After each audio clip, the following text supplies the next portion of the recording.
tell the FBI that I'm about to do something illegal. I'm changing my mind.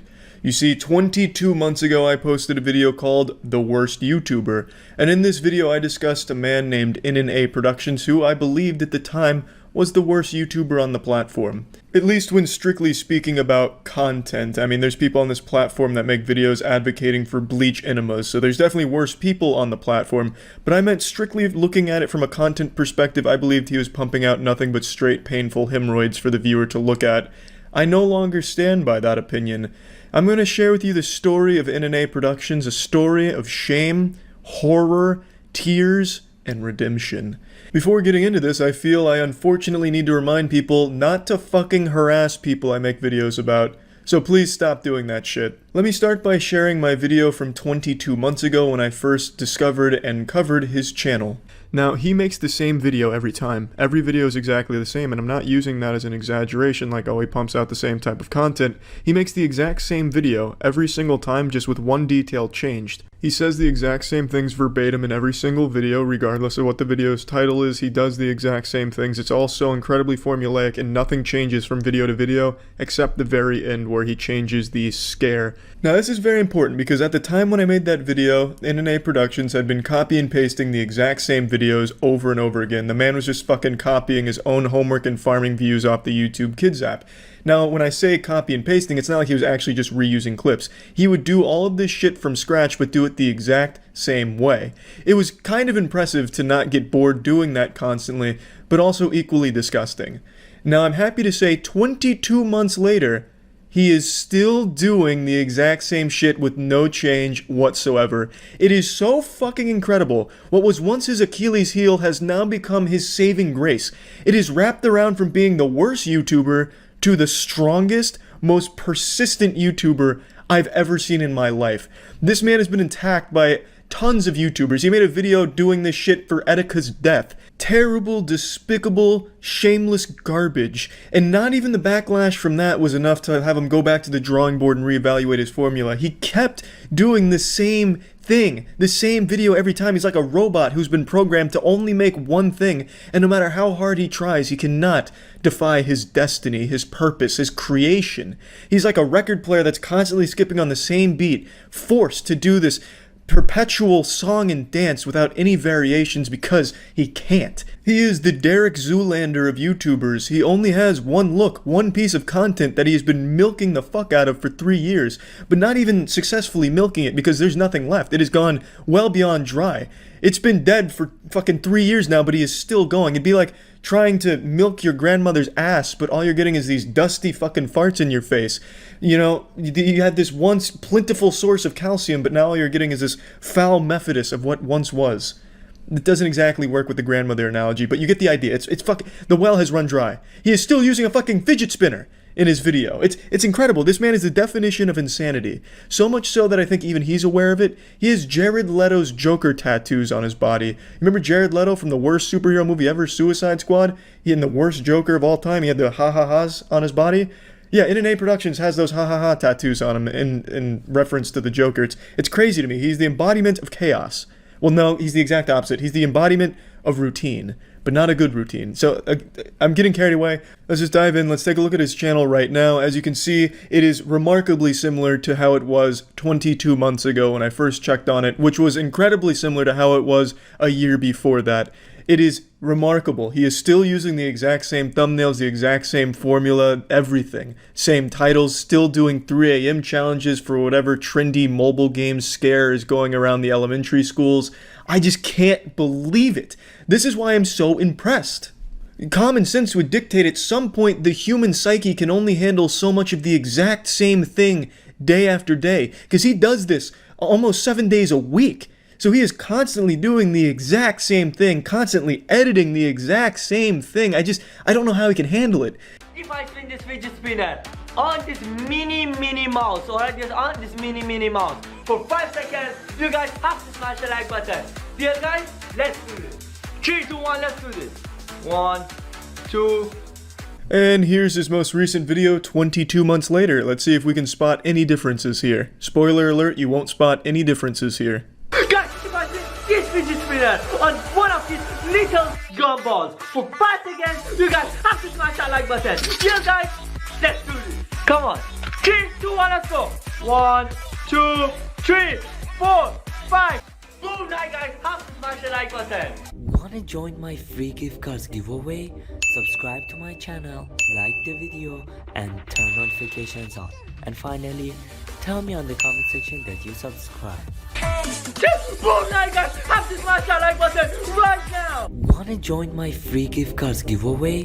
Subscribe to my channel, like the video. He's like Robin Williams coming out of Jumanji, confused on what year it is. He's still using a fidget spinner into 2020. I thought that shit had gone extinct. I thought there was a recall and they got every fidget spinner in the world and threw it in the desert like with Area 51 for the NES.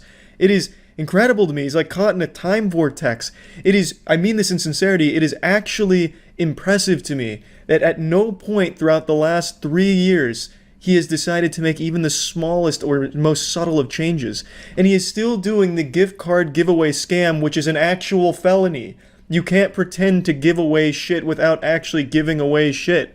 You can't do that. It's fucking silly that this is still going. At no point has he thought to himself, well, maybe this will be a problem sometime down the line. Which is even more impressive to me, and it only speaks to his strength even further, where he's like, fuck it. I've gotten this far, I'm gonna keep doing it the exact same way. Another brand new video, another day, another banger. Guys, on today's video, we have a really insane video, alright?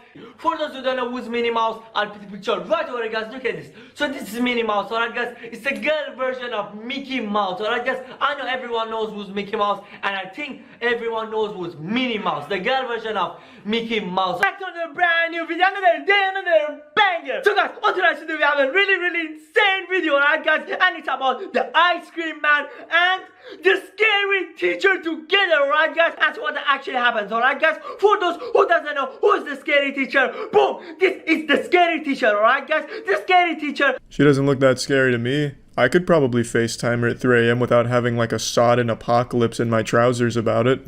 It's been another day, another banger for 3 years now. This Groundhog Day has persisted for a long time. And the bangers, they keep a-comin', baby. It is so crazy to me. I know he doesn't script these. There's no way he's scripting them. This is genuinely just like the setting he's just constantly on. What are you talking about? This Come on, just go on a dinner with him. so should we do this? You will? What did I do, guys? I was just trying to make them talk with each other. Yo, alright, guys, this is it. I have no idea what to do right now, alright, guys? And I'm absolutely so scared right now. I think it's them. Oh my god, guys, I think they actually came here. Yo, I just locked my door and they are just standing outside the door, alright, guys? Yo, I'm just gonna end the video right over here and get some help, alright, guys? So much to give a big thumbs up. I didn't feel it was necessary to play too much of the video here because, like I said, it is a carbon copy of every other video he made, including the ones I touched on 22 months ago. But I will say, there is one difference here. He's doing even less. In the videos 22 months ago, he would have a friend and a couple other people hold up little popsicle sticks with the face of the scary person on it at the end of the video to show like, hey, look, they actually came, look, there he is on the popsicle stick or like the hockey stick. Here, he doesn't even bother. He just says, oh, they're right there, and I'm gonna go. So he's found out an even more effective formula. Now he doesn't have to, you know, pay a casting crew to hold up the pieces of wood or whatever the fuck they were on. It was like little fucking party masks that he got at Party City that he would strap onto things. He didn't even have to do that this time around. So he's somehow refined the formula to be even better. So I just wanted to talk about this because I was blown away to find out that it is exactly the same as it was 22 months ago, 3 years ago. It's crazy. I think that persistence is nothing shy of admirable and confusing. McDonald's paid a YouTuber to create a sponsored video to try and get their audience interested in working at McDonald's. And together, they created an abomination. The video comes from a vlogging channel who talks about how it was their dream to work at McDonald's for 2 hours, I guess. He works a shift at McDonald's talking about how amazing it is. In the beginning, he talks about how easy it is to apply to McDonald's and how great of an opportunity it is. So very corporate. McDonald's is using this man like a fucking fleshlight. He's talking about McDonald's being basically heaven on earth with the way he's describing it. You know, I almost damn near applied to work there myself after finishing the video. But the whole thing is so condescending, and it breaks my #1 rule for human decency. Don't fuck with people just doing their jobs, especially in the service industry. Any job where someone has to interact with customers is absolutely miserable. Not even the deepest pit of hell would subject the damned souls to that level of torture. It's just that inhumane. So don't be that douchebag that makes their job worse. And unfortunately, this video annihilates that rule. I wouldn't be surprised if the vlogger is the Hamburglar in disguise. This is just downright uncomfortable. Per usual though, I'd like to give a quick reminder, don't harass anyone in this video. We are in the kitchen washing down there. This is so much bigger than I thought it was going to be. Her face right there really tells the whole story. He's just a nuisance. This is an actual workday with legitimate workers, not paid actors, just here doing their jobs, just hoping to clock in, clock out, call it a day. But this dude just rampages throughout the kitchen, bombarding them with questions, as well as just acting like an overly enthusiastic drunk football fan, and just getting in their way and talking down to them at points. This is good. This is good. Oh my word, look at that. That is the burger pressers. That's what cooks the burgers. That's mental. This guy's acting like a caveman seeing technology for the first time. He had his mind blown that patties were being cooked back here, pointing out the burger press is mental. Like, what do you mean? What do you think happened? You think Ronald McDonald was just in the back pulling the patties out of his asshole? Like, of course they're getting cooked back here. It's a fucking kitchen. That's what happens, you know? It's not sorcery. I don't understand why this grown man is pretending to be surprised that patties are being cooked. He's acting like a child at Disney World, just stunned by everything they're seeing and excited by everything. So I'm here with Ruben. How you doing? You good? We're gonna be learning how to make something today, a burger or something. But before we do, I wanted to ask you, how have you found it working at McDonald's so far? It's fun, it's challenging, every day is... He probably had to ask 20 workers that question before he got a response that wasn't just overwhelmingly negative. But he finally found someone who's here to play ball. Ruben seems to be a very nice guy, you know, saying it's fun and challenging. But now Ruben will face the biggest challenge of his life, teaching this man-child hype beast how to make a Big Mac for his goofy sponsored vlog. Ground here, That one? Yeah. Yep, goes in there. Middle one on this one. Middle one in there. And this one. Other way. This is... Look at that blank, lifeless expression here while trying to pretend he's having fun. He's trying his best to make this sponsored video something positive, I think. He's just missing the mark. He's trying way too hard to make this seem genuine. It comes across as so fake, especially considering that the vlogger is a millionaire. And you've got 4 stars here. Yeah, I'm a good He's got, trainer. look, Yeah. I've got no stars. No, it's about teaching everyone. Awesome. Well, maybe one day I'll get 4 stars like you. Right, okay. So now we got the van. Just a silly statement because we all know you're not going back to McDonald's, you're just going right back to the mansion and vlogs. Down. Can we just do one? Yeah, one. Yeah. Yeah. I want more on this one. Oh, this one as well? I'm so happy. Okay, perfect.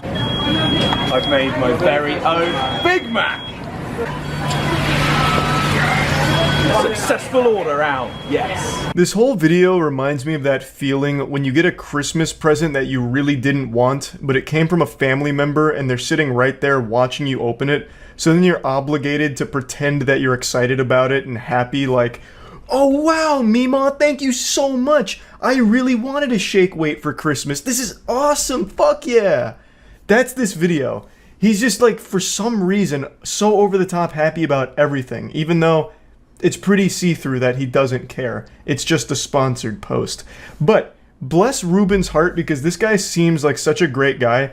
He made the Big Mac himself and just let the vlogger put the patties on. So he didn't compromise someone's order for the sake of this guy's awful vlog. He still made a quality Big Mac because he didn't want the vlogger to ruin it. So hats off to you, Ruben, for that. That's how we do it here. This is, honestly, this is an operation. This is such an operation. Look, we've got burgers going.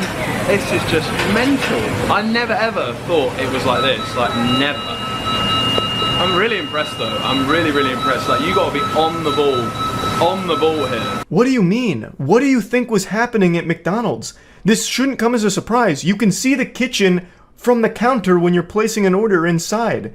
Like, what did you think was going on back there? They have a wizard on staff who's just conjuring up all of your food when you place an order? Okay, we're gonna learn how to fry some chips, right? Yeah? This is something that I've wanted to do. One question I wanted to ask you, what's one skill that you've learned here that you never thought you would like to learn when you first started? I think I'd fit in perfectly, you know, I've got the skills, you know, I think I would learn a lot as well. There's just something wildly uncomfortable about this whole video. From asking these pseudo-interview questions to pretty much everyone he talks to. I think he was probably forced to ask these questions by the sponsor for the video. And then also just his fake enthusiasm. It's just bad. Flurry machine, oh my word, this is like a dream come true. So we're gonna make this, but I want to ask you first, you're the customer care assistant, damn. Well, look at you, that's great. So you're dealing with customers all the time? Yes, I do. Right there, right there. That's perfect. That's why you're the customer care assistant, yes. You see what I mean? There's something just off-putting about the way he talks to the workers here. Saying shit like, damn, look at you, or that's why you're the customer care assistant. Like, it just seems so belittling and talking down to them. Maybe I'm reading too deep into it, and maybe he's just not comfortable in this format, but that's just the vibe I got across this whole thing, where he feels like he's better than everyone around him, so he's just teasing. Like, passively teasing them. I've never really liked these kind of videos where they treat average people like props for their videos. I think it's terrible, and this whole video just comes across as douchey, and it certainly isn't helped when he says shit like, this is a dream come true. Obviously he doesn't mean that. Put your money where your mouth is. If you really do mean that, quit vlogging and work full-time at McDonald's for the rest of your career. Show me that you really mean that this is a dream come true for you. Hi sir, how are you doing? How can I help you today? Welcome to McDonald's. I'm good. Alright, what are you doing? I'm now working at McDonald's, James. How are you? Yeah. What would you like, mate? I get plain chicken and Sorry, what would you like to serve? I get plain chicken and Alright, so you need to pay... Sir, the total price is £5.93. Would you like to pay cash or card? Cash or card? Oh, jeepers. This part is rough. And I cut out like a full minute of this conversation. I feel awful for the worker that had to stand next to this guy during this full NPC conversation here. There is no bit of dialogue that's cut from the video or edited. It's just an uninterrupted flow of consciousness with them kind of making a mockery of it as the worker stands there next to them at the cash register. Like, it honestly feels like McDonald's sponsored this guy to bully the workers. It just seems so, like, passively aggressive. At points, it just dreadfully misses the mark.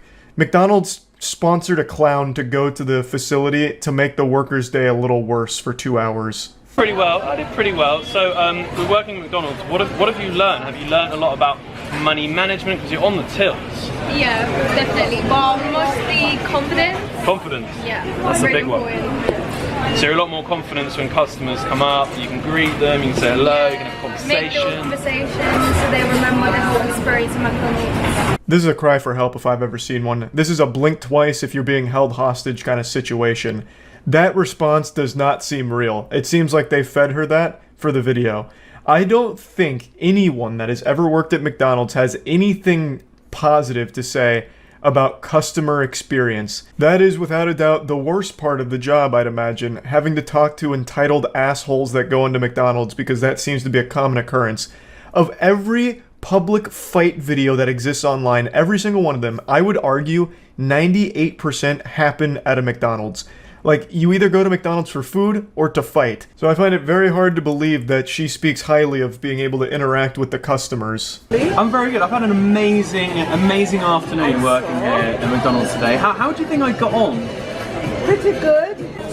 So do you think I could potentially work here or develop into another role? Yes, we would love to have you on our team. Lovely. Yes. Lovely. You have Well, that is great news. Now his dreams really can come true. He's talking about how amazing it is, so I have no doubt that he signed up right after this video ended, and if I visited this McDonald's location, I would see him right back there having a good time making the Big Macs and blowing him a little kiss, making him with love because of how much he loved it, clearly.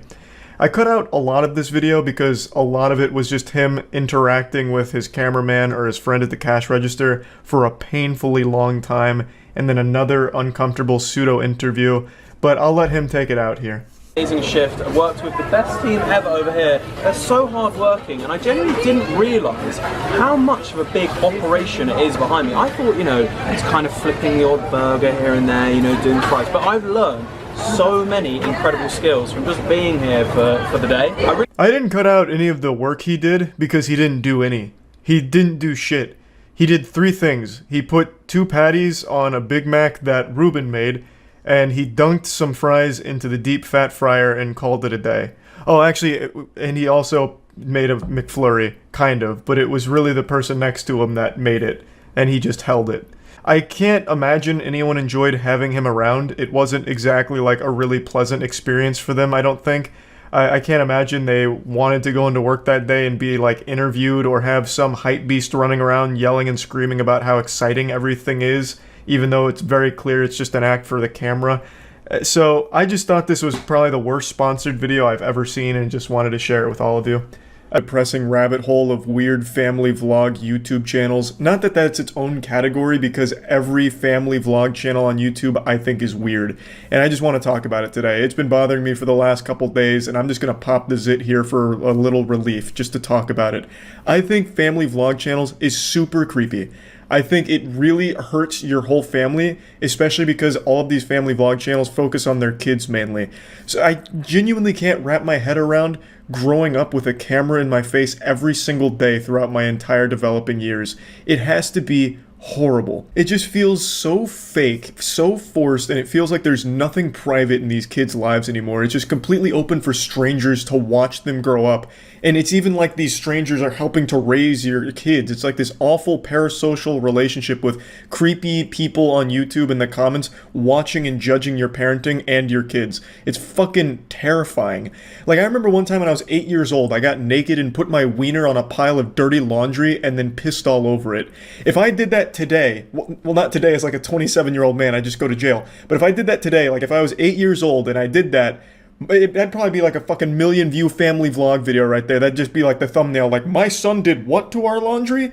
Like, everything for these families gets filmed and posted on YouTube because it makes them money and somehow has an audience. I think it's just super fucking creepy. These parents are just using their kids as props in their videos in order to make money off of it. It feels like fucking child labor to a certain extent. They're like the main draw, they're the main actors, and yet they don't benefit from it at all. They don't see a dime of that shit. Like, yeah, maybe they'll get some cool toys or whatever, but it's not like they are actually able to consent to being like the main character in your horrible YouTube production. They're just kids. Like, take for example Ryan Toy Reviews. That kid is worth over $30 million. One of the most popular and most profitable channels on all of YouTube. That kid has not seen a dime of that, I bet. It all goes to his parents, who are absolutely living it up with that money. Ryan's been like 6 years old for the last 10 years. He's like fucking Ash Ketchum. The kid has to be approaching like 14 by this point, but he is still doing the same thing, and his parents are still the main beneficiary from his work. Now, of course, I'm sure there's some level of fun where he just gets to play with toys. It makes his parents happy. He gets more toys, and it's just this cycle. Like, yeah, I'm sure it's not the most evil situation in the world, but it's still extremely weird. All of these family vlog channels strike me as just a bunch of narcissists who found a way to make money using their kids and using the least amount of effort possible just by shoving a camera in their family's face at all hours of the day. Like, there's a popular meme that went around last year where it was this picture here, Zam, she's only 12, so spicy. This comes from a family vlog channel with over 8.7 million subs. Now, the girl in their thumbnail wasn't actually 12, but I still censored it just in case. You can see that some of these families with these channels are fucking weird. Clickbaiting child porn for your audience is not okay. Like, who the fuck does the Prince family think is watching them? Jared Fogle? Like, are they trying to appeal to, like, pedophiles or something? Like, what the fuck was the point in taking a woman in her bra and panties, calling her 12, and then saying she's spicy on your thumbnail? It's fucking weird. Now, I want to make it clear, I don't think every family with a vlog channel is a dysfunctional group of goofballs that, you know, hurt their kids or make their kids' lives miserable. I'm not saying that. I'm sure there are some genuinely wholesome families out there where the whole family just enjoys getting together, like, once a week, once every 2 weeks, maybe once a month, and doing like a family video together. I'm sure that exists. I have no doubt about it. I'm focusing more on the family vlog channels that are like daily or every couple of day posters that are literally at all hours shoving cameras in their kid's face. It's not healthy, and these families are not doing a great job of raising their kids. I'm not like some kind of fucking child psychology expert or anything, but I think I can say with confidence, no one growing up wants to be constantly monitored by complete strangers. Sounds like a nightmare, and God forbid you actually have like a serious problem, because then the whole world's gonna know about it. A lot of these family channels, their most popular videos are when their family's going through something rough. Like one of the kids breaks their arm, or one of the kids gets in trouble at school or something, and the video is them being disciplined, or them at the hospital, or crying. Those get the most views, which is why you see so many thumbnails with the kids in pain, or crying, or something like traumatic going on. Like, you remember Daddy05? That was an extremely big controversy. That was a genuine abusive family that was actually hurting their kids for views on YouTube. I'm not going to go too deep into that, but I'm sure most of you remember. That's not exactly uncommon on the platform, I imagine. These videos where the kids are in distress, like just really upset about something or even injured, are really popular on these channels. I honestly wouldn't be surprised, and this is just a full-blown like Alex Jones level conspiracy here, full-blown tinfoil condom, but I really wouldn't be surprised to learn that a lot of these family channels actually set up these awful situations for their kids for the sake of views. Like, oh my god, my son Nicholas just got hit by a rogue baseball bat that flew out of a pickup truck that went by. It must have been a drive-by attempt where they threw a baseball bat at my son and it hit his ankles. Now they're clearly broken. Oh my god. Nicholas, are you okay? Oh, look at how hard he's crying. His ankles are truly shattered. Can we hit 100,000 likes on this video for my son's broken ankles? I'm gonna have to get him to a hospital. He's very upset. Oh my god. And the only thing that's gonna make him feel better is 100,000 likes on this video. And then you'll see like a week later, all of a sudden, oh my god, Nicholas fell off the top turnbuckle of our WWE wrestling ring and landed on a pit of broken glass that was just left there by some irresponsible builders. Oh my god, Nicholas, how are you feeling? Oh, can we hit 100,000 likes on this video? Nicholas is very upset and in pain.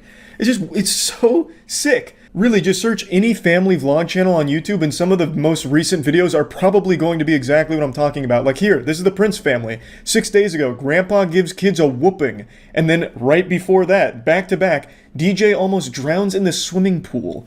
And then if you go to the most popular family vlog channel, the Ace family, literally their most recent upload, Steele got hurt bad on camera. Then in stars So Unexpected, which just sounds like sarcasm. It just sounds like the Ace family is laughing about this like, haha, yeah, Steele had no idea that one was coming. How unexpected, I get pranked. You know, like it sounds like they're actually celebrating that Steele got hurt here because it meant more views for them. And then if you go back a little bit more, the dog bit our baby, scary moment. Like, a lot of these videos, and it really doesn't take long to find them because there's so many on all of these family vlog channels. It's like they really like start pumping their fists like, yeah, my kids got hurt. There's gonna be big views. You can find so much of this. So it's not even like wholesome families doing wholesome shit. It's these really sick families celebrating and capitalizing off of traumatic experiences of their children. Like, just imagine, you can't even cry or get hurt without your parents filming you. That's an actual nightmare. And then it gets posted online for everyone to see. Your classmates might see it. Like, you just grow up in the eyes of complete strangers. That's terrifying. And there's no way kids can like fully grasp that concept till they're much older. And yeah, maybe some of them are okay with it as they get older because, you know, maybe then they actually start to see some of the money that they've made for their narcissistic parents. But even still, it's not a good environment to raise a family. At least I can't imagine that it is.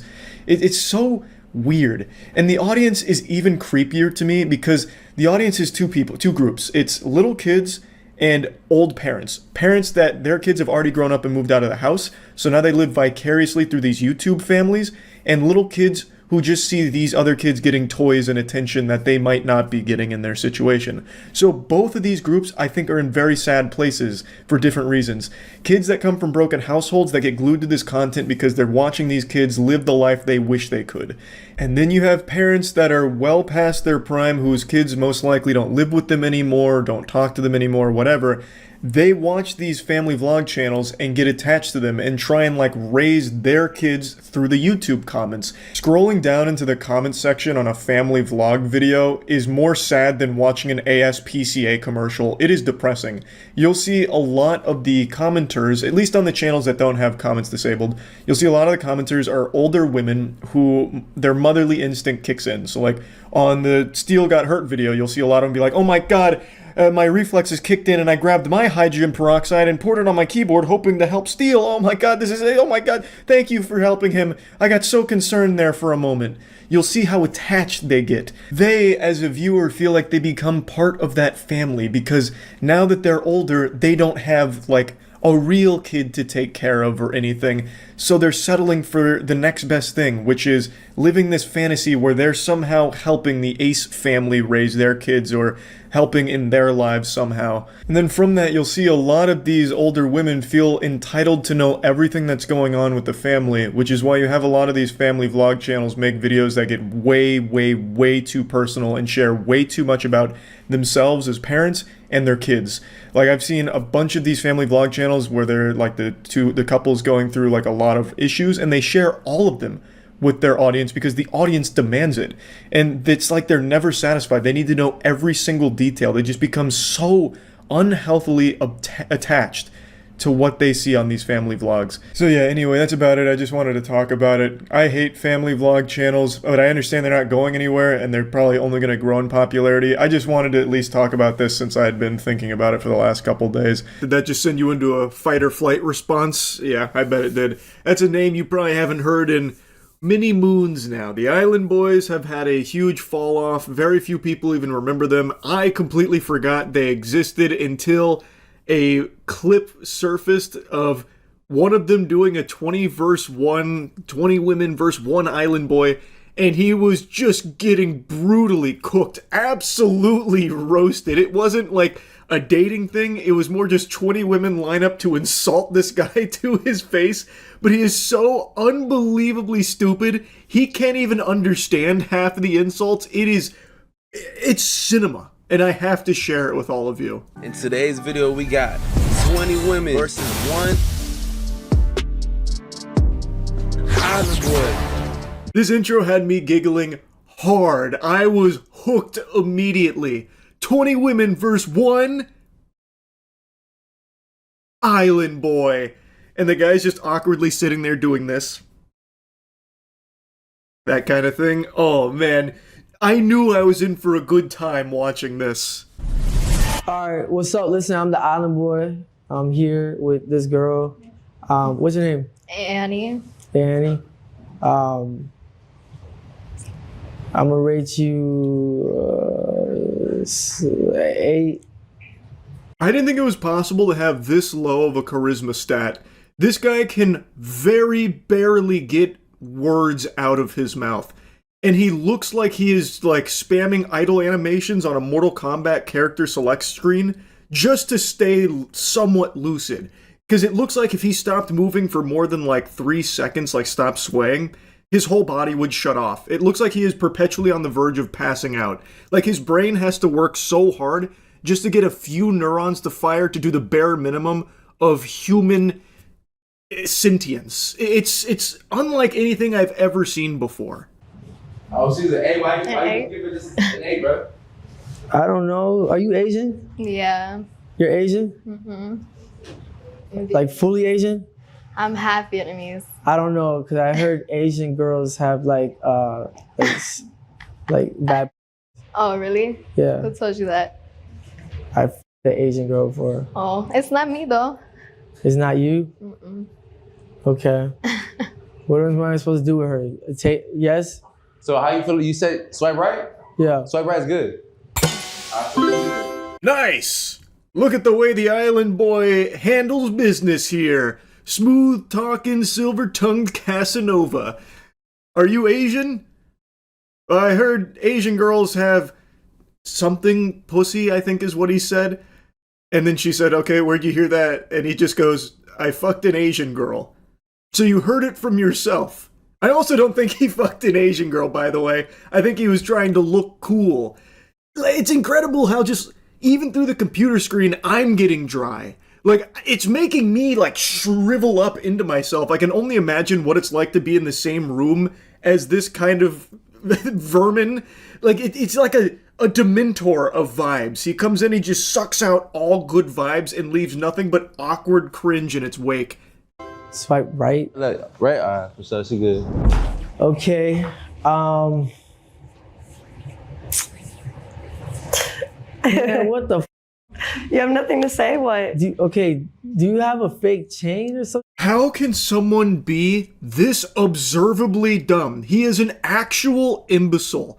Every time he opens his mouth, you can hear the idiot inside of him. This guy is actually just fucking stupid. By every measurable metric imaginable, he is just fucking dumb. And he can't interact with people at all. So even on this dating show, he can't muster the bare minimum of introducing himself. The best he can do is interrogate her about a fake chain. And the host of this has to keep prodding the island boy for a couple of extra thoughts because he just can't speak in more than like 3 words at a time. So the host is like, "Why'd you rate that girl an 8?" Or, "Why do you think that, Fly?" That's the island boy's name. This is Fly, one half of the island boys. It's unfathomable. And honestly, seeing that they're successful should show you just how far we have devolved as a species, that we allow someone like this to have as much money as he does. It's so embarrassing. It's so fucking sad and pathetic. You have fake chains, so what's the problem with me having a fake chain? I don't have any chains on. Well, I mean, you have fake chains, so like if I have a fake chain, why is that? You're supposed to be asking my name and introducing yourself. Girl, what are you talking about? I have fake chains? Well, you're asking about my chain. Like, are you introducing yourself? What's your name? Okay, yes, my name is Fly. Fly, you kissed your brother. I most definitely kissed my brother. Yep, uh-huh. And I made millions off of it. Oh, congratulations, bro. You'd do it again? No. You wouldn't? Okay, valid. Okay. I mean, I wouldn't either. Wait, Fly, why you say no? Like, why you say you wouldn't, bro? I feel like the host also despises this worm. He's constantly kind of poking him like, "So why wouldn't you kiss your brother anymore, Fly? Come on, explain it." Now, this is the clip that went viral, is this lady in the gray outfit. She came on and just instantly tears this guy's asshole apart. She stretches Fly's ass full goatsy and does not let up. So she immediately lets the audience know that Fly makes out with his brother for internet attention and money online. Fly likes to claim that through kissing his brother, he makes millions, which is a full-blown fib. That is a super lie. There is no way he and his brother have generated millions of dollars through them constantly making out in those videos. Nobody wants to see that disgusting shit. The only reason the Island Boys did make money is because they were paid for appearances so people could clown on them. And the people that watch them solely to make fun of them. They are a public spittoon that people like spitting on. So they made a lot of money through that. Not through the incest that they used to like to film for content online. He definitely hasn't made millions from making out with his brother. If you made millions off of it, wouldn't you do it again? Because look, to be honest with you, like she said, I had fake chains on. You said is my chain fake. And to be honest with you, listen, I wouldn't. Okay, if I was to walk past by you at the mall, I would. Well, I don't go to malls. But I wouldn't even look at you. Thank God. He can't even process a question. The host said, "Why wouldn't you do that anymore, Fly, about making out with his brother? Explain why you'd put the kibosh on that." And it didn't register at all. He completely forgot that that ever existed because his brain is so fucking poisoned from drugs and lean and whatever else. So he completely forgot about that and then said, like, because she talked about me having fake chains. So you stopped kissing your brother because she came in here and said that you have fake chains? What are you talking about, you fucking weirdo? You absolute degenerate scumbag weirdo. And then he's like, if I passed you in a mall, actually I don't go to malls. But if I pass by you, I wouldn't look at you. I mean, you're my height. You're scrawny. You're skinnier than me. You wear a size small. You made out with your brother. Everyone thinks you're Jeffrey Epstein's son. Like, I mean, good job. Okay. You're looking for your third baby mother because the first two you couldn't keep? My third baby mama. Why would I? Why are you on a 2v1? I'm just asking. Because I was asked to. Okay. You could have just introduced yourself. Just listen. If you're gonna be rude, I'll be rude too. Bro, just listen. Look. Okay, now I'll listen. Okay. Listen, you look like you're from Minnesota. Okay, and you look like you're 5'2". Okay, that's fine. Do you have like booster shoes? No, I don't have booster shoes. Do you have a booster seat for when you drive? I like his shoes though. I ain't gonna lie though. I like his shoes. His shoes are hard, but they have a little extra height option. Why are we all playing around about his shoes looking hard? They are not. That looks like some shit I would have worn when I was 8 years old with the little light up things on the bottom of your shoes where it gives like little RGB gamer lights when you take steps. That looks like what he's wearing. He is wearing bedazzled fucking combat boots with 5-inch heels on them. They are not cool. And she is absolutely right. This guy is a loser, and she is just saying that directly to his face, insulting him, and it just looks like he is in a state of blue screening in the brain. Like he is just constantly blue screened. He can't grasp a thought, he can't talk, and he doesn't know what anyone's saying to him, it sounds like. I imagine what goes through his head is what went through Spike's head in that episode of Rugrats when you got the POV of Spike, the dog, where anytime like the parents were talking to Spike, it was "Abu-ba-gabba-go-babba-ga, Spike." Like, that's what I imagine the island boy hears anytime someone speaks to him. Look, I'm gonna keep it real with you. I spend a lot of money on my drip. That's great. That's awesome. I saw you shopping at Lululemon the other day. At Lululemon, it was for a girl. Okay, good. Girl, I have a mansion. I have a nice car. That's rented on Airbnb? I have a nice car. I'm so proud of you. Okay. Good job. And you're broke as Okay, yes. Did kissing your brother get you the mansion? Girl, to be honest, you need to dye your hair black. Because you look... Black? Yes, because you look emo. Okay, now I'm emo? Yeah, not I'm emo because you kissed your brother? Your teeth are yellow. Okay, that's fine. I can get them fixed. But you can't unkiss your brother. Okay. Bro, why am I talking to this stupid... It's like he's about to cry. That one he understood. That one penetrated his infinity layer of stupidity that surrounds his body. That one made it through. That insult landed, and he is not happy. Jiminy Christmas, just listening to him, though, his insults. Your teeth are yellow. You should dye your hair black because you're emo. Like... How do you even take someone like that seriously? It's so pathetic. It's like, it's almost pitiful. Like, I almost feel bad for him if he wasn't just such an insufferable douchebag asshole. Because you kept talking. I kept responding. Girl, I'm better than you. You're not. You're my height. My status is better than you. Says who? Okay. You're famous for what? You get clowned on the internet for fun. Good job. You're famous for getting laughed at. What do you want to be? Oh, Jinkies, she is so right. Their entire legacy, their entire existence is just to be laughed at. They are just a laughing stock, and they have made some money off of just being those clowns. He is not better than her. Like, he likes to try and pretend that he's better than everyone he interacts with and his status is so much better. But she's right. He's just someone that people can't help but point and laugh at because they're fucking losers.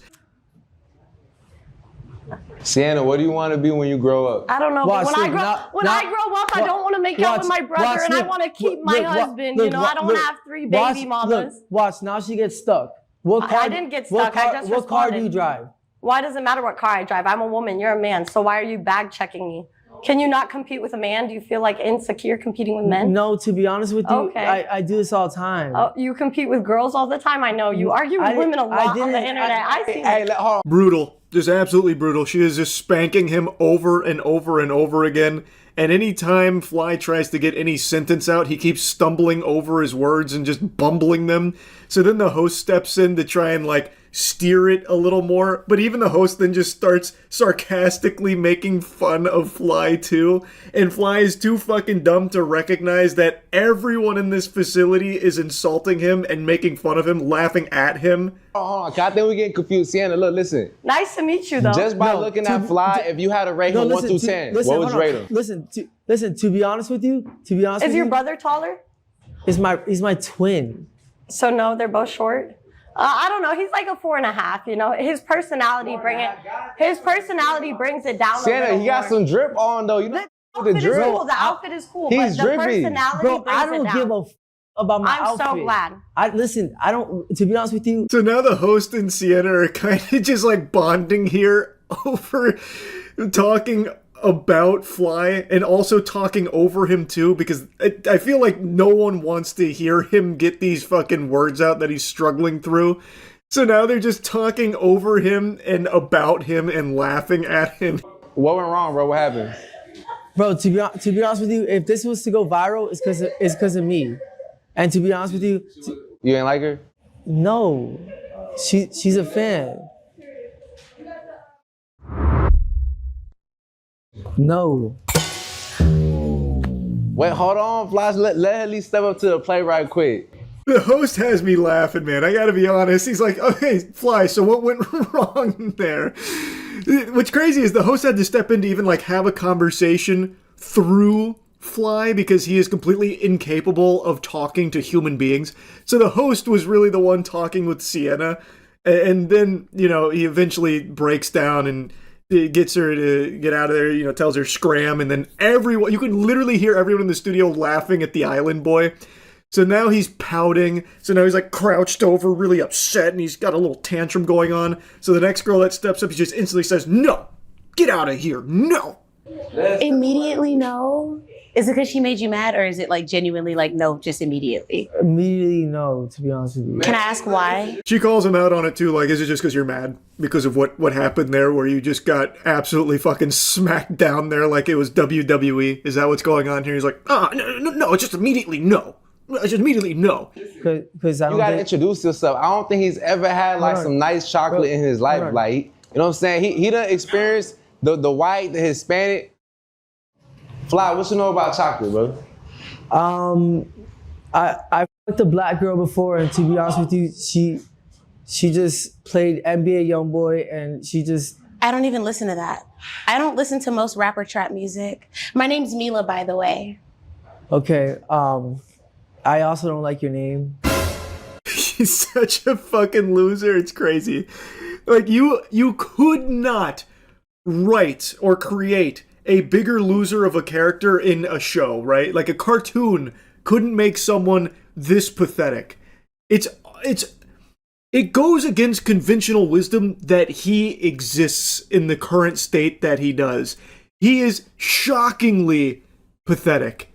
And I couldn't watch the whole thing. It was just too painful just listening to him. So I skipped to the end because the title says Gone Wrong, and I wasn't sure if it was about him just getting roasted all the time or if there was something like that went crazy. And I think it refers to how it ends, which is him basically just walking off. I think he finally started to recognize that no one there respects him. No one there takes him seriously. He is a fucking joke. So then he eventually storms off. Hello, Kikuda. Because I would paint you. That's hard. I don't really need your paint because it's not gonna do nothing for me. Okay. So, right, you good, you straight, go. He said you good. I'm good. Yeah. Okay. We might have to get that painting in. Hold on, we might have to see that painting. I'm out of this bitch. No. Wait, can I go next? Can I go next I'm at out. least? Can I go in your car? What do you mean, can you go in their car? What about your car? Don't you drive something super nice, Fly? I have to imagine you're rolling around in some kind of Ferrari or a Lambo or something, right, dude? From all the millions you made making out with your brother? Why are you trying to bum a ride off with someone in the studio? That's not very hard, especially when half of what he said throughout this was about his money and his status. That's a little weird and peculiar.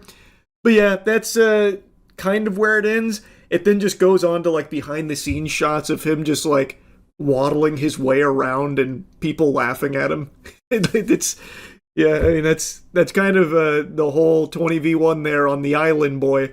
What an adventure. What a journey. That shit was something special. I had to yap about it.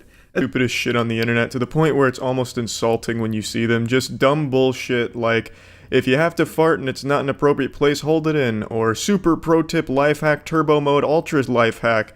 If you need to remember your passwords to your online accounts, write them down.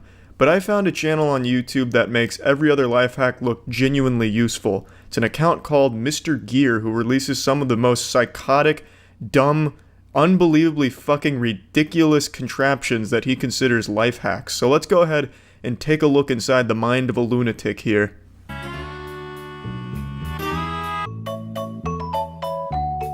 So this one starts with scalping an innocent Pringles can. So you murder a Pringles can and the end result will shock you. You won't believe number 6 life hack.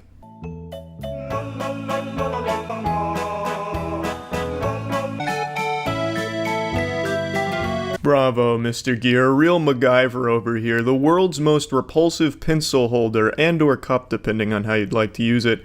Really simple though, all you need is a Pringles can and some yarn straight from the 1800s. That was the dirtiest yarn I've ever seen in my entire fucking life. I swear he must have dug up his great-grandmother's grave and she was buried with all of her fucking sewing materials, and he just picked up her yarn and then wrapped the Pringles can with it. It's not even aesthetically pleasing or anything either, it just looks like you dumped your shit into a stiff pile of pubic hair. That looks like something that maybe George of the Jungle would have put on his school desk, or Tarzan. No one's gonna want that, and why do you even need 2 Pringles cans and cut them up? Why not just open the Pringles can and use that as the holder? It's the same effect.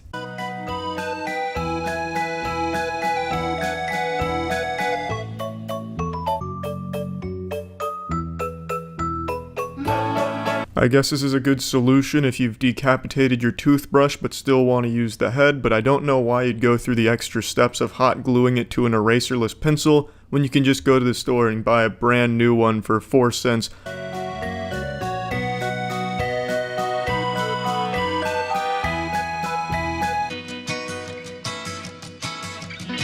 One thing you'll notice about Mr. Gear's unique life hacks is they predominantly consist of break shit and then glue that shit onto other shit. It's a vicious cycle of just glue shit, glue shit, glue shit, and then create the most disgusting product at the very end of the procedure, when you could have just bought something a lot cheaper and saved yourself a lot of trouble. This CD coaster being the perfect example. If you want to use it as a coaster, just use the CD, I guess. If you want to just throw away a Windows 98 instructional DVD, that's totally fine. Why go through the extra step of gluing clothespins that you broke onto it? It's fucking dumb. It doesn't make it look any better. It makes it look even stupider, somehow.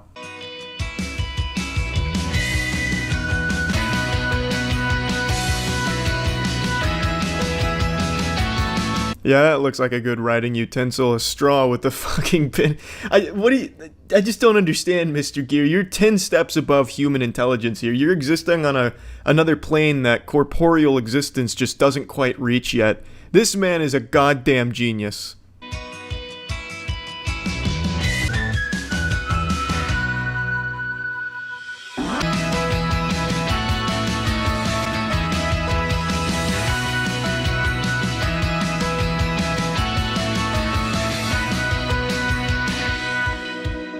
Science said it couldn't be done. Scientists said you couldn't turn a fork into a spoon. What do you call that, scientists? That's checkmate. David Blaine couldn't even turn a fork into a spoon. You know what Mr. Gear says to David Blaine? Suck his fuck, Mr. Blaine, because he has just turned a fork into a spoon. An amazing transmutation here, and he teaches everyone how to do it with a simple life hack. I also appreciate how he has a pretty hard cut on the back of his hand that you know he got while cutting up the Coke can, so don't nobody ever say Mr. Gear doesn't make sacrifices for his life hacks.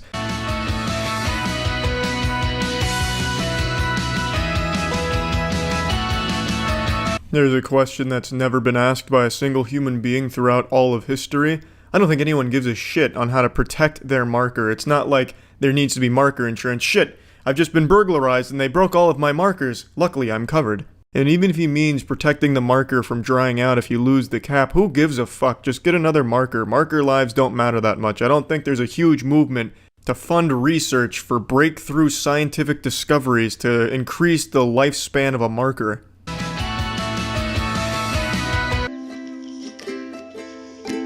I take it all back. That's a fucking great solution. Just wrap a balloon on it like a condom.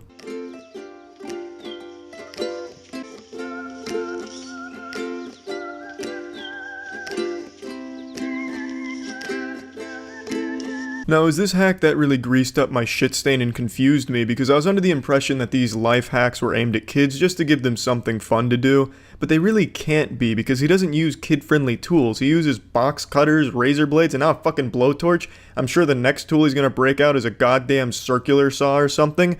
That shit can't be aimed at kids, because kids shouldn't have access to those kind of power tools and materials. So this has to be aimed at adults, but what full-grown, rational-thinking adult is going to look at any of these and be like, yeah, that's definitely a lot easier than the alternative of just buying a 3-cent replacement.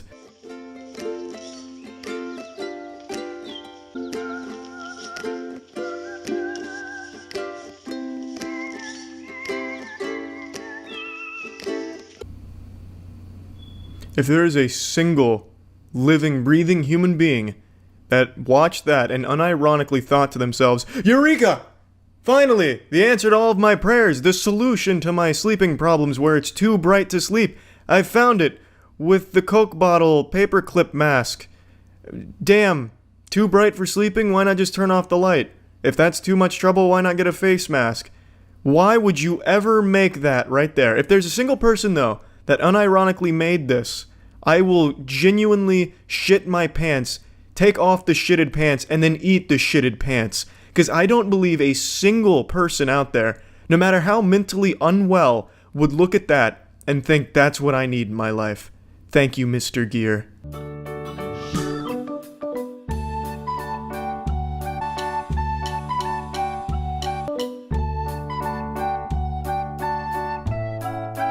I don't know what the fuck this is. Maybe he made a little lemon titty. I have no idea what it's supposed to be. A modern art piece? I couldn't tell you. But god damn it, your life has been hacked.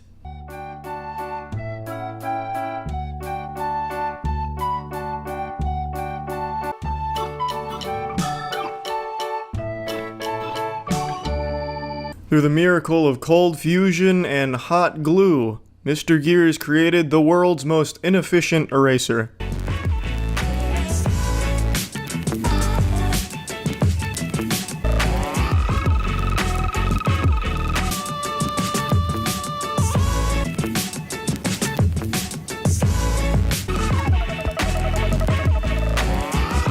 What a beautiful double whammy to finish this video off from Mr. Gear. He gets you with the 1-2 punch. He makes a pencil sharpener that, well, it's just a pencil sharpener. And then he makes a flimsy plate holder that will 100% break your plates.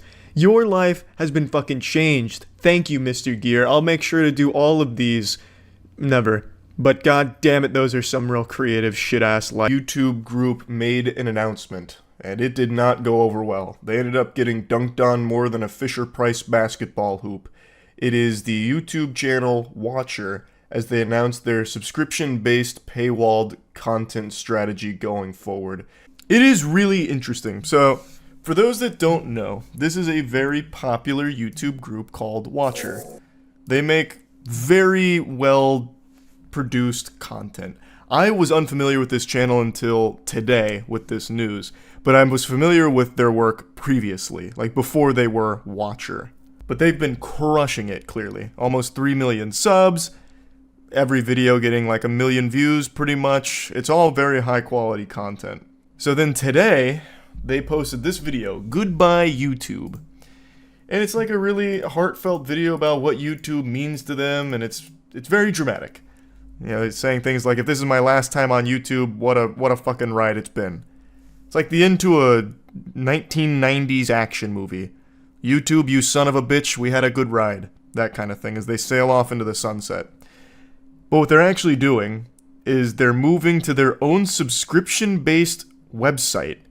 So, the strategy is, they're going to be releasing a couple of episodes still on YouTube, but the rest of that season will be exclusively behind paywalled content at watchertv.com.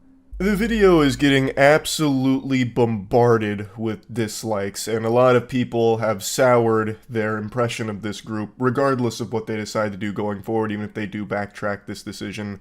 It's a maneuver that just did not land. They went for a kickflip and ended up breaking both their ankles on this bad boy here, and it's pretty simple to understand why. It's the whole concept of the content you were getting for free is now no longer going to be free. That just always leaves the taste of shit in people's mouths. It's the worst flavor. No one likes a poop pop. So, understandably, a lot of people were voicing their concerns and their disappointment with this. Honestly, Watcher probably would have found more success if they made an announcement stating that one of the members had hit a deer on their way into work, and they had no remorse or something. Like, this hasn't been really a home run for them here. They said they made the service $5.99 because everyone and anyone can afford it. When did they see that? Well, I must have missed that statement. Was it in this video somewhere and I just am forgetting it? Because that is a crazy thing to say. First. Steven, talk about money. Yeah, what's this price? You can become a member of Watcher for $5.99 a month or $59.99 a year. We want to keep the price low enough where anybody and everybody is able to afford it, but it also has to support the things that we do here. So that was the number that just made the most sense for the streamer. That's very out of touch. I don't know how I missed that. I don't know how that flew under my radar. That is extraordinarily out of touch. That face right there says it all. Yep, that one just got ripped. Fuck it, we'll do it live, I guess. That's going in the final cut. Are we sure? Eek. Let me lay down the reality here. $6 isn't nothing. Especially not in the current climate of things where everyone and their grandmother is making a subscription service for every single fucking thing on the planet. We're in the gold rush right now where every company is turning their content into a subscription-based monthly payment to access it. And I mean everything. If you want like a bag of beans delivered to you, you probably have to subscribe to the bag of bean delivery stork service for $5.99 a month. So this is yet another subscription charge they're trying to peddle here for previously free YouTube videos. That's just not worth it for the majority of people and just adds another headache, an unnecessary subscription charge that I can't imagine many people being enthusiastic about paying for. Now, to be clear, they're not like removing their YouTube content that's already up. It's just going forward, they're only going to be releasing like the premiere of a season on their channel, and then the rest of that season is paywalled. Now, personally, I think it is a horrible idea. Going through their channel, their videos are long-form content for the most part, like 30 minutes plus, and I imagine with their history working at BuzzFeed for BuzzFeed Unsolved, they've learned how to optimize mid-roll ads, so they're probably pulling in a very high RPM on those videos. I have to imagine that is already covering the cost of production, but on top of that, and I didn't know this until stream last night, they also have a very successful Patreon with over 12,000 members and 3 different monthly payment tiers. And just for the cherry on top of this money cake, Mr. Krabs style, they have a ton of merch, obviously, but the biggest thing is they do a ton of brand deals. From what I can see, they run a lot of ads in their content. And many of you might not remember this, I actually own a company that specializes in putting brands with YouTubers and running ads for major YouTube channels. It's called Mana Talent Group. And I started that back in 2018, so I know what these deals look like. So I'm going to break the magician's code here and give you a little spitball estimate on what I think they're making per ad. With a channel of their size and their views and this style of content, I would wager a guess that each brand that appears in their content is paying between $15,000 and $35,000 a piece to be there. Now, I know that's kind of a wide ballpark. It's just hard for me to guesstimate from the sidelines what their deals might look like, because longer-term partnerships usually have discounts per slot because they've done a long-term deal, whereas like one-offs or short-term partners are paying more for like the couple of ads they're there for. But I'm confident that none of their brand partners are paying less than $15,000 to be on their content, and I'm pretty confident that it's probably going up to about $35K for their more one-offs or short-term deals. So they're already making tons of money through their content. You were right. They just don't really advertise it. So they already have this, and now they have Watcher TV, which is another subscription service, which I imagine is going to run congruent. Or if you pay $5 here, do you also get Watcher TV access? I don't know. Is it somewhere in the perks? That is a lot of doubloons they are pulling in right now. They got 12,000 members on that Patreon, and some of those tiers, that's a lot of bones. you're not really in a financially struggling situation with this channel. I'm just going to lay down the brass tacks here. I saw a few people defending them, saying like, no, they have 25 employees, they need to get their bread because it's very expensive. I'm going to peel back the curtain here real quick. I have more than 25 employees, considering I also have an esports organization, which has a lot of players on it. And I'm going to tell you, since they're professional gamers, their salary is going to be significantly higher than their employees' cost. And I'm able to finance all of that completely fine through streaming. And my streaming numbers are nowhere near as lucrative as their Patreon numbers. It's not even close. Theirs blows me out of the water. And I'm not exactly struggling with all of those employees for our esports org. To really drive this point home, one of our star players was $10,000 a month. One. And we have well north of 25 in total. And I was still able to do all of that through a fraction of their numbers here with what they're making on Patreon. And I have like a fourth of their RPM. My RPM on YouTube is about 3, and I'm confident that the Watcher channel is probably seeing north of 8 to 9 RPM on their videos. And still, I wasn't exactly struggling to cover all of these employees' cost. So I don't think that this subscription paywall service is necessary for them to stay afloat, especially not since they have this Patreon and they have such a successful YouTube channel already. Now, this isn't exclusive to just Watcher. There's been a lot of channels that have done similar things, and some of them have seen different degrees of success. I was researching it at the end of stream last night.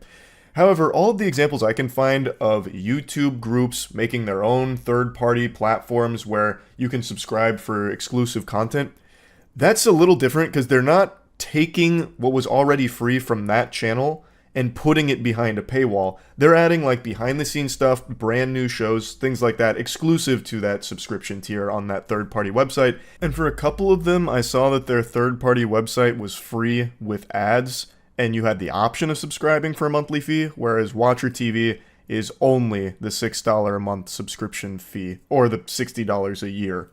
And it's weird because Watcher is already doing what those other channels do on their third-party platform on their Patreon. They're already offering like the exclusive stuff there for the monthly charges, and now they're adding another separate monthly charge for the content that people were used to getting for free on YouTube. So it's really just such a fucking mess.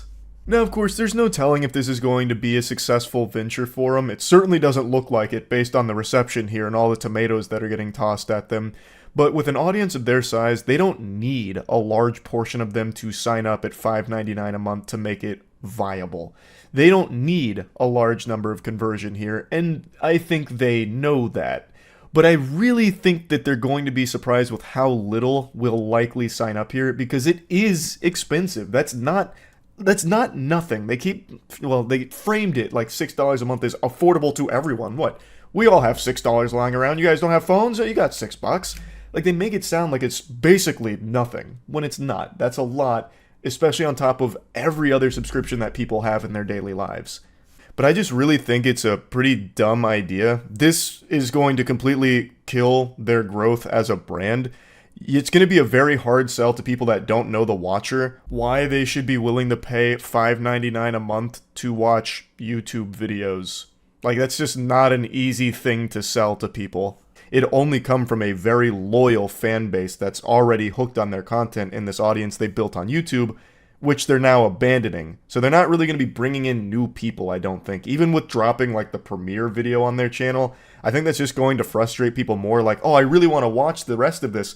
Oh, but I have to pay $6.99 for it, and I only get this? Like, that's not worth.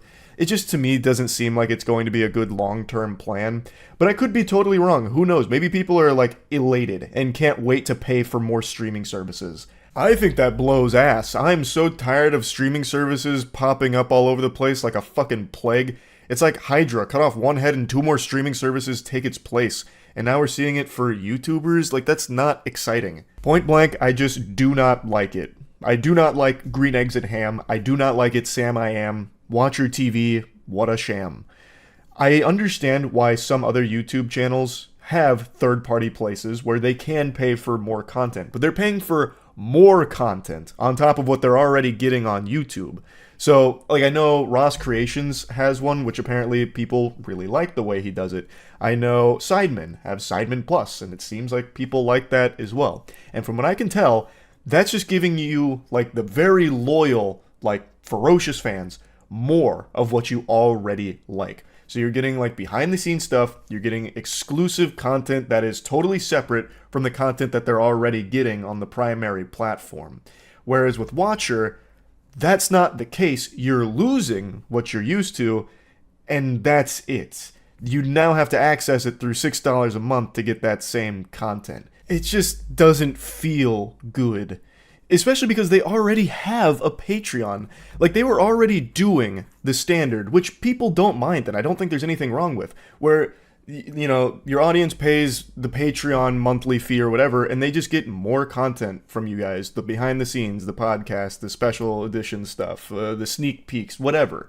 Like, that makes sense. Like, that's value there, and they keep getting the content that they're used to, that you've been providing to them for free, that made them a fan in the first place on YouTube. I don't know, it just feels like a real slap in the face, and I totally understand why people are upset about it.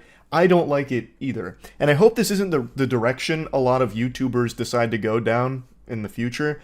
I don't really know why they thought this would go over well. To me, it really seems like some kind of corpo suit came in there, like a devil on their shoulder, whispering in their ear that this is the way of the future. This is the way to do things, making subscription-based third-party services outside of YouTube. Grow your presence on YouTube, and then abandon it. Try and take all of them to your third-party site where you can really milk them dry for more money. It sucks. Like, that's just not healthy at all. There's nothing good about that direction. But yeah, anyway, I just wanted to kind of talk about this a little bit. That's when a villain or clown from a previous season of YouTube drama pokes their curious little heads out from the shadow, just to remind everyone that they're still out there and still an insufferable loser. That's what we're dealing with today. It's a YouTuber named TechLead, and a couple of years ago, CoffeeZilla threw him into the Thunderdome and smacked him down and exposed to the world that this guy is a superstar scammer. And this week, he tried to puff out his chest and spread his invisible, non-existent lats by copyright claiming and taking down a video another YouTuber made about him that hurt his feelings. Internet Anarchist made a video kind of just going over the CoffeeZilla vs. TechLead saga from a while back, and TechLead decided to copyright strike him and openly, on camera, with 4K video evidence, admit to falsely flagging him and abusing the YouTube copyright system. This delusional douchebag attempted to take a victory lap over Internet Anarchist's corpse, gloating about his abuse of the YouTube copyright system. His sensitive little feelings led to the hatred blinding his eyes like cataracts, and him not realizing that he is openly admitting to something you are not allowed to do and can get into big trouble for. As I've mentioned in the past, there is a very popular case where YouTube themselves actually stepped in when someone was notorious for false flagging other YouTubers' content, took them to church and put the fear of God in them. Like, the false flagger back then got slapped with massive fines per instance of their abuse of that copyright system. So it is something that is taken very seriously, and this dumb, insufferable asshole is openly admitting to it on camera. That's not even doing it justice. He is so proud of it, he was wearing that like a Boy Scout badge on his jacket. But I'm assuming the stupid potion that he drank must have wore off, or maybe someone in his life kicked down the front door and told him how terrible of an idea that video was, because he has deleted it as of this afternoon. So the only footage I have to show you is from the Internet Anarchist, who was kind of just cutting the most shocking bits of what he openly admits to. I tend to copyright strike down any expose videos on me because I understand that these are not real exposés. There's no journalism involved in here at all. Journalism is probably the boogeyman that keeps him up at night, haunting his nightmares. Because any journalist that ever looks into TechLead will find the most filthy and foul resume ever. This guy super sucks, and any journalism that's ever done on him only further exposes how much of a scumbag he is. I also just have to mention that the title of his video where he talks about this actually gave me a bit of a belly laugh like fucking Santa Claus. He had the chutzpah to call the YouTubers he's referring to in the video scam tubers and put it in his title. Marinate in that for a moment. That's like Justin Timberlake calling someone else an alcoholic. Welcome to the world of business where people are afraid that they're going to be doxxed. Well, if you're going to come into business and do business in this world, yes, you're going to be doxxed. You better have an identity. And so then he takes to Twitter complaining he's going to have to dox himself to the tech lead. So you're saying I have to share my personal information to tech lead or let my video be taken down? He's afraid he has to be doxxed if he wants to counter the dispute. YouTube jumps in and says, well, you can also hire an attorney if you want to represent yourself. Well, yeah, this is business, right? People have a complaint against you. You can't just be a nobody and hide behind anonymity, right? You don't even have a real complaint. You have hurt feelings and thinning hair from the stress of being such a whiny loser. This is a ridiculous statement that just because you're in that field, you need to be doxxed. It's just, the way he talks about it, it just comes with the territory. You're out of your fucking gourd. Like, you've lost your marbles. I also can't stand the way he talks. He actually just sounds like what I imagine every Reddit mod who thinks their job is the most important thing in the world sounds like. One of the main reasons I will actually copyright strike a video, though, is I want to know who's behind the video, right? I want to know who these people are. What if it's somebody I even know in real life? Oftentimes these haters are people who know you very well, actually. I mean, this could be a real physical threat to me. That's called paranoia. Like, that's an actual mental disorder that you've got here. You might want to get yourself checked out for that one. You think that someone just making a video on the history of CoffeeZilla spanking your cheeks red could have been someone that you knew in real life that could lead to a physical threat against you because he made like a video essay about it. Come back to reality, tech leads. Snap out of the genjutsu that you're trapped under here. I don't know what world you're seeing. Like, that is a crazy perspective to have on it. Like, legitimately, that is unhinged. Now, I don't think he actually believes it. Like, in all honesty, I think the only reason he's putting that there is like a cover your own ass token as like a, oh, well, that sounds reasonable to like the mind of a Neanderthal, perhaps. But anyone who thinks about that for even like an iota of a second would immediately recognize that that is a ridiculous thing to actually believe, and I don't think he does. He's using that as some kind of justifiable reason for why he does that, but even he backpedals on that so quickly. Like, he gives up on that facade almost immediately. Really, these scam tubers exist only because I allow them to exist. And I can shut them down anytime I like because I own all of the copyrights to the images and audio that they're using. A complete fundamental misunderstanding of how anything in the real world works. What the fuck are you yapping about? What? No, let me go ahead and set the record straight here. They are your videos, sure. But anyone can take those videos and make their own creative pieces about them using clips from them.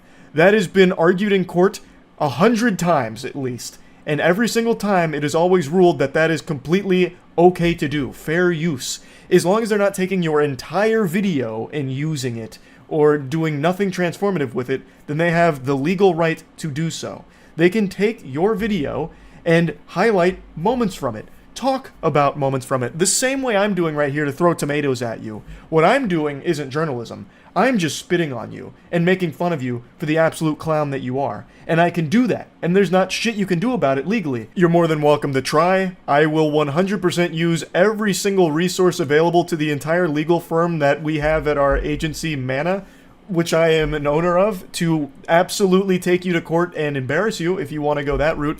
Though I don't think you want discovery to happen on your end, just a little hunch there, tech lead.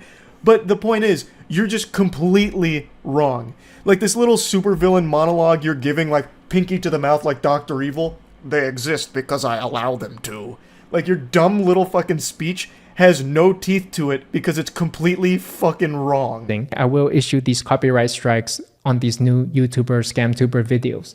And I don't really care one way or another, I guess, but it's more of a hazing ritual for me, like a welcoming ceremony, just to let them know what they're in store for and who runs the show around here, who owns the content around here. Oh God, Jesus, stand back. Whoa, whoa, this guy means business, holy shit. He's going insano style. Gee, wow, he's going fucking swag mode. He runs the show. He's the big dog. He's the big shot. The sheriff on the block. Watch out. Damn. Yeah, this all seems like the actions of someone who really doesn't care.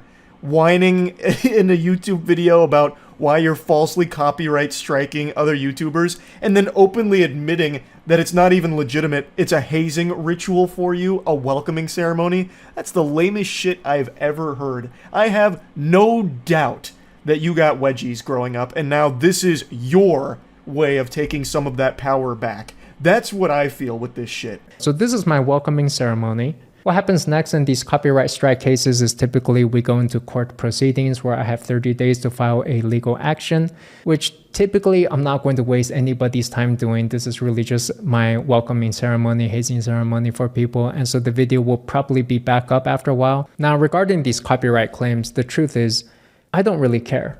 If I wanted to, I could go find all of these expose videos about me and copyright strike each and every one of them and take them down and take them to court if I really cared, if I wanted to. You could absolutely try and do that. Just like I could try and do a backflip right now and probably break my fucking neck. But you can definitely try it and you would 100% fail. Just like me if I tried to do a backflip. You are openly admitting here, this right here would be evidence if you tried this. Because you are openly admitting that it's just a hazing ritual, welcoming ceremony, and not real. They're fraudulent strikes that you're issuing, blatantly abusing the copyright system. So, if you did actually take these to court, like the big shot you are, you would probably incur huge fines as a result of it, just like the last guy that YouTube beat down financially for this exact thing that you're talking about here. How dumb can you possibly be? He is with his whole chest talking about how he's abusing the YouTube copyright system here. And that is something that YouTube does take very seriously. So I'm very curious to see what they're going to do about this going forward. He has deleted his confession video already, and now Internet Anarchist video has been reinstated as well. At the very least, it seems YouTube is aware of this situation, so it's just a matter of what are they going to do about it going forward. But yeah, I had to talk about this a little bit. This guy, Tech Lead, is a complete fucking loser. That's really about talking about the Minecraft porn animation community on YouTube, and since then I've been recommended some very obscure and very interesting animations as a result, so thank you YouTube for that, always looking out, and I figured I'd share one of the more interesting finds with you. Now to some of you this won't be a surprise, and in fact some of you may even dabble in this content yourself. There exists a pretty decently sized source filmmaker fart porn animation community on YouTube. And now I know that's not overly weird, because fart porn apparently is super popular, because anytime I even go on Pornhub, it's almost nothing but fart porn these days. Watch Tina as her asshole puffs out while blasting fat, wet farts in my face, your face, the viewer. I'm not a fan of it, but it's apparently a prospering niche in the community of porn. So on YouTube, it shouldn't be all that surprising that it exists. I'm going to show you one of the bigger channels I found. This is kind of like the leader of the rebellion, or not the rebellion, but a pioneer in the fart porn animation community on YouTube. This is Fartimation. Check some of this shit out, and I mean shit literally.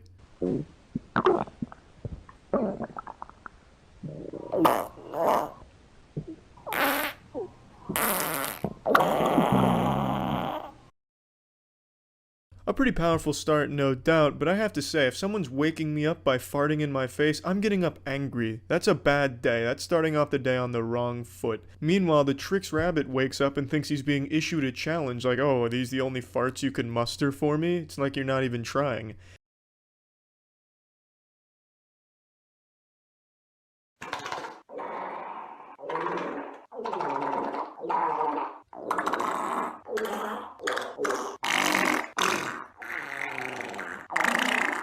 It's pretty clear to me that all of the fart sound effects are done in-house by the animator making the noises with his mouth. Because not only do the farts sound shitty, the audio quality is shitty as well. It sounds like Donald Duck being strangled. It sounds like a trumpet being played poorly underwater. I can make the noises with my mouth too, and that's how I know this is what he's doing.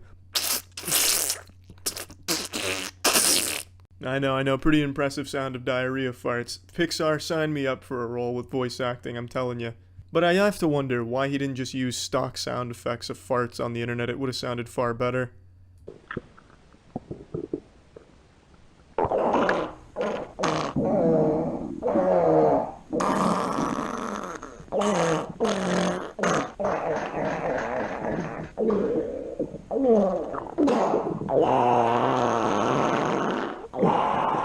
An impressive demo reel of farts, but it would have been better if it wasn't recorded over walkie-talkies. He really should have just used some regular fucking stock sound effects. But this is his most popular video, and you can clearly see why. Now let's move on to some of his other works. Oh my... Another classic for sure, but what do the commenters think? Are they satisfied? Top comment. Yes, she would have pooped herself with those farts. Well, Mark, you're absolutely not wrong, and a reply to that, nice video, man, it's awesome. Underneath that, Toy Chica tries to find the Krabby Patty formula.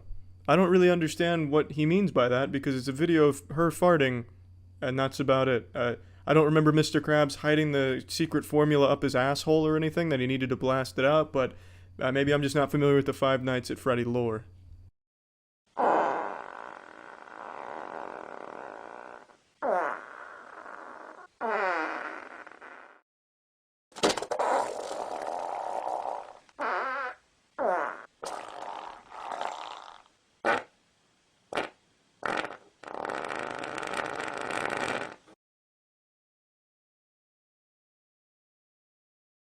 This one had a big grand finale with actually shitting in the panties, just filling the entire diaper.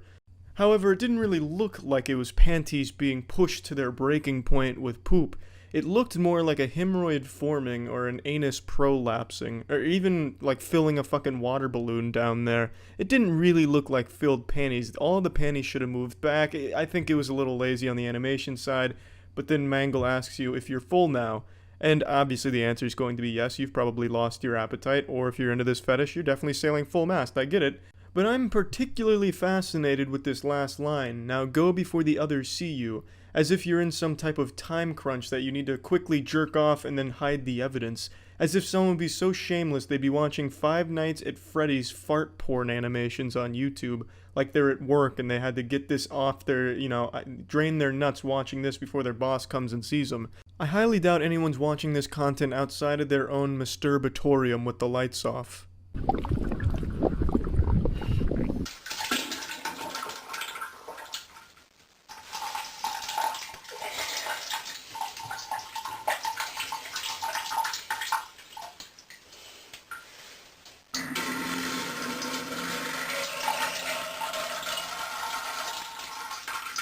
He's not a one-trick pony, baby. It's not just Five Nights at Freddy's farting animations. He's also touching other properties too, like Princess Peach having a diarrhea episode in a porta potty in the middle of the desert here. A timeless classic, obviously. Nothing we haven't seen a million times before, but he just does it better.